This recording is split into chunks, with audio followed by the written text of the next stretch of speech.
Hello, my name is Spencer Stern, and welcome to the Catapult, a Quisitive company event on driving digital transformation in the state and local government space. In today's session, we're going to review a demo of easy-to-administer citizen portals led by one of our business solutions architects, Daniel Meindertsma. Before we jump into the demo with Daniel, I wanted to highlight a few key differentiators of our citizen portal platform. The first one is the ease of maintenance and enhancements. One thing that a key differentiator with our platform is it's very easy for our clients, for a key user or super user at our clients who deploy the solution to make the changes themselves, to make the enhancements to the platform. Like, for example, to change a question, to change a drop-down menu, to change a font. The manner in which we build it allows the citizens, allows the customers to really self-service the administration of the platform. Another huge benefit is the omni-channel approach to constituent engagement. Citizens can engage via email, via the website, via the portal. There's multiple ways for the citizens to engage with their community and engage with their community leaders on the channel that they choose. Another huge benefit is that it's built on the Microsoft platform. The look and feel is probably familiar to many users because of their usage of Teams or Outlook or Power Platform, for example.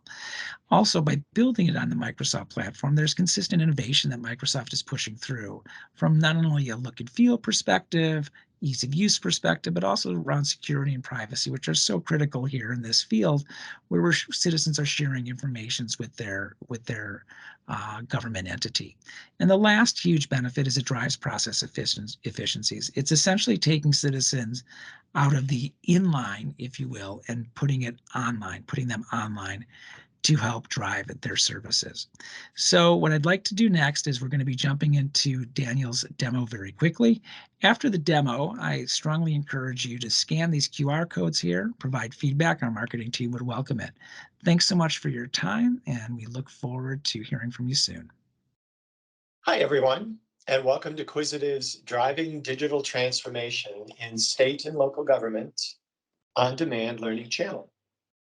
My name is Dan Meindertsma, and I'm a solution architect at Quisitive, focused on the design, implementation, and support of Mazik City, our state and local government permitting and licensing application.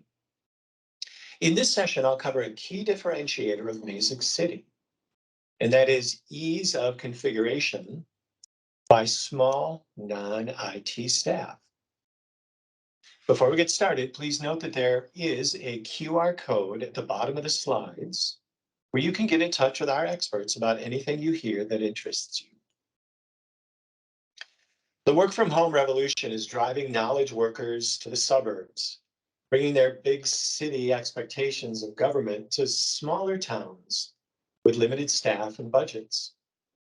Old paper-based ways of citizen interaction for licensing and permits just can't keep up any longer. And smaller governments often don't have the staff of technical employees to maintain the new high-tech omni-channel solutions required to meet those expectations. Mazik City offers a commercial, off-the-shelf, affordable, intuitive-to-use solution that's easy for the municipality to maintain, web-enabled, and mobile supported. Now, even small governments can offer state-of-the-art citizen portals, online applications, and communications to tech-hungry residents without having to add costly support staff.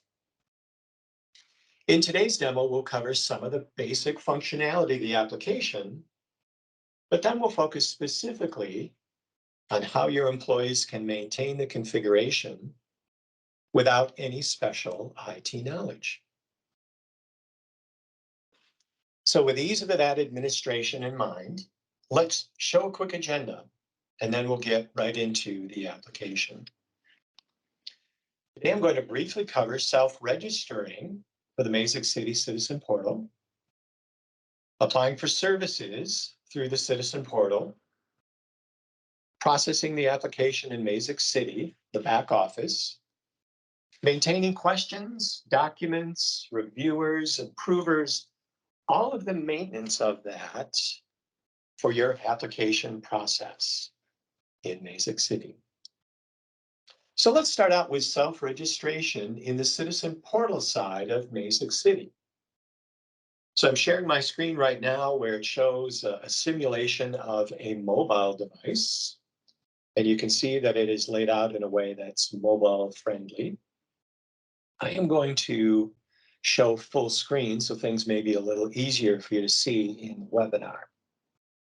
So our case here is the citizen does not yet have a login to the citizen portal, and he or she has the URL shared to them by the city and is going to now click on creating an account. When we do so, the citizen is presented with two options. One is to uniquely identify themselves with an invoice from the city. The other is to allow them to create a provisional account, which we will select. In the process, they merely have to enter some preset information, those fields required shown with the red asterisk. So we'll type that info in and click Submit Registration. Now, immediately, the citizen has access on a provisional basis to the citizen portal without the city ever having to administer that login. Now, this login could be marked in a provisional way if you wish to have someone on your staff approve it. But you can see my information is displayed and can be edited. And now, whether it's Monday morning or Saturday night, I have my login, and I can now log into the citizen portal and apply for services. I'm going to show you a scenario where we apply for a building permit. You can see the screen looks a little different because I do happen to be logged in.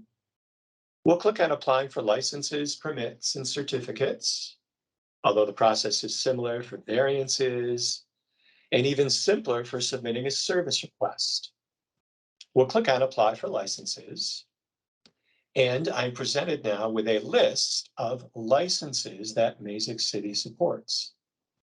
We've zoomed things in a bit so that you can see all of them. We're thinking about applying here for a building permit. So as I mouse over each one of these options and hover, information is displayed about that particular application. This hover text, I'll show you how simple it is for a non-technical user to administer this on behalf of your government. Once I identify that the building permit is what I wish to apply for, I'll simply click one more time. And instead of the hover text, I actually have what we call page text displayed. Naturally, this is a little bit more detailed, so I, as a resident or a contractor, can determine that this is indeed what I wish to apply for. And if I do so, I'll click on Apply for a Permit. Now, since I'm already logged in, I don't have to fill in that information. But when you apply for a building permit, these are the various options that are displayed to you.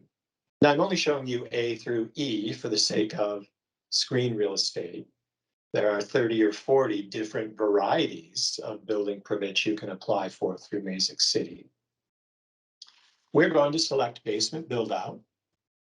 And the reason we'll see why it's important that you make this selection is because the very next page displays questions that are unique to that for which you are applying.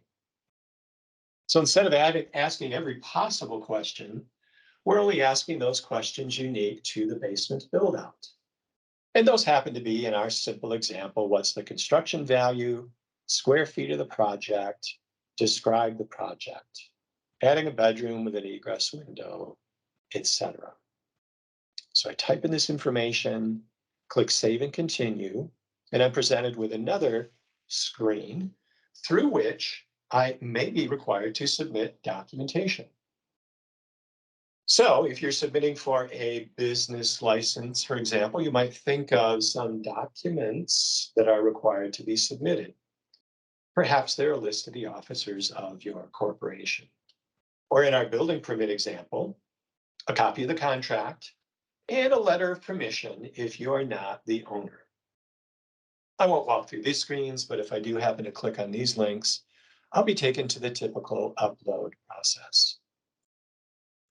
Now, before we submit this to the city, let's do a quick recap of what we've done so far. We've self-created an account without any city interaction. We've applied for a building permit that is for a basement build-out, and we've answered unique questions and provided unique documents that were dependent on the basement build-out selection. I'll click on Submit to City and complete our application process. What do things look like now in the back office for city or government employees? Here is the building permit. It's been created, automatically numbered in accordance with this particular government's mnemonic sequence. Calendar year 2020, the 1755 such building permit. You can see on the right-hand side, these are the questions or the answers to the questions that were asked. Construction values, square feet, adding a bedroom with an egress window. You can see that an approver, Jane Smith, who is our government employee, has automatically been provisioned. And when we click on activities, we can see that it was indeed selected as a basement build-out. Here I can view the documents if they have been uploaded by the applicant. We have some activities that this government needs to handle in order to execute on this request. A zoning review will be required by this individual and various inspections. Finally, when we click on the fees, you can see that fees have also been provisioned, unique to this application being a basement build-out. So let's recap. When the application is created, based on what the citizen requested, questions are automatically asked. Documents are automatically required. Fees are automatically provisioned and shown. How is that all administered? And how can you do that without being a web developer? Well, let's go to the next section, and that is maintaining questions, documents, reviewers, approvers, and fees. So to do that, I'm actually going to log into Mazik City once again and show you under the maintenance area of the application. We'll select maintenance and have a look at a few of those. You know, you probably all dread as government employees, your councils making changes, new questions you have to ask for applications, like related to COVID protocols, new licenses you have to offer. Anytime those changes happen, we want to provide an interface that makes it easy for you to do that administration. So here are the questions, all 660 of them, that a city or government could possibly ask for a particular application. I am going to narrow these down by building permit. And then I'm going to further narrow them down by the basic work type.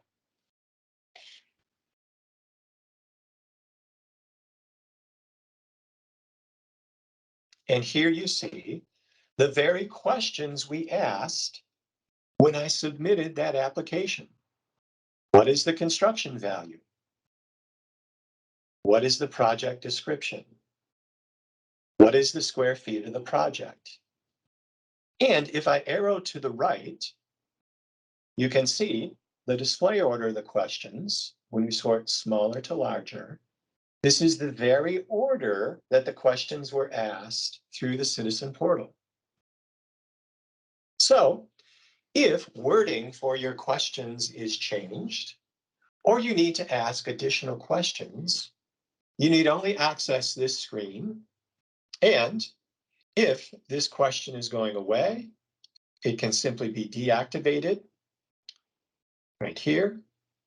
Or you may click New to create a new question. Or you may open an existing question, such as project description, and change the attributes of the portal simply by changing the values in these name value pairs. Here's the question that was asked on the portal. Please provide a brief description of your project in order to help us understand the scope of work. Here is the order in which it was asked. We even support the ability to ask different types of questions, like pick lists and numerical values, and to do a verification of that data entry. That's how we can easily administer the questions. Let me show you another example, and that is under Documents. You might remember that when I applied, I was asked to upload 2 documents. This process is just the same.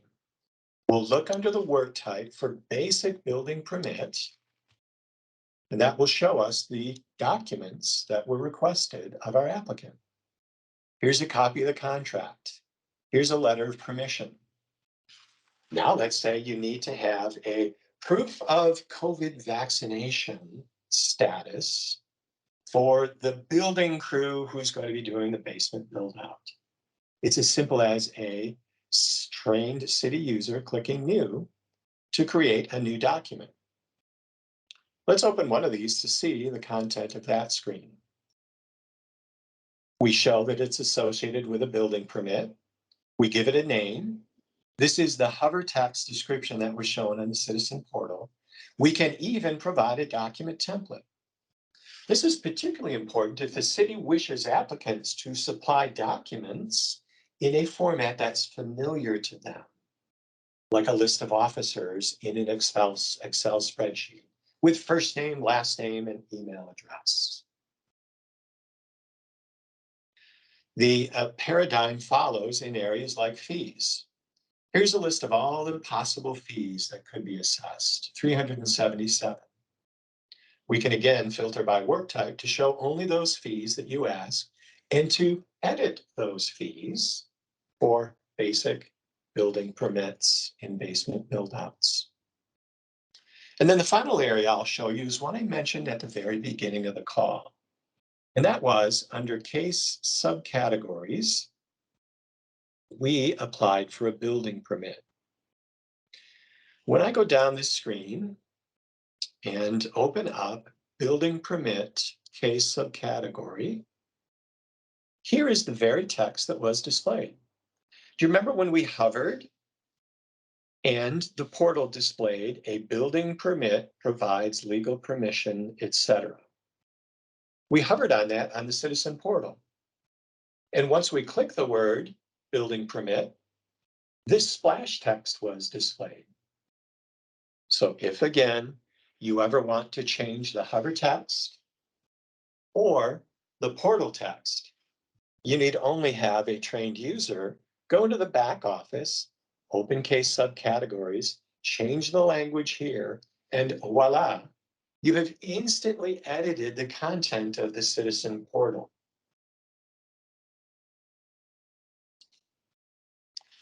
Let me go back and display the PowerPoint once more time. So this consists, or this finishes the demo. Do a quick recap. We have, without any city intervention, provisioned our own account. We've applied for a building permit, answered the questions your government requires, and provided documentation.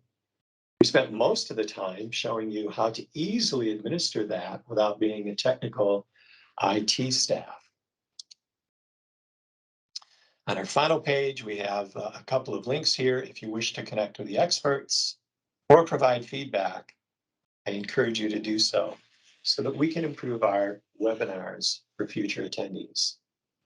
Thank you very much for watching and have a nice day.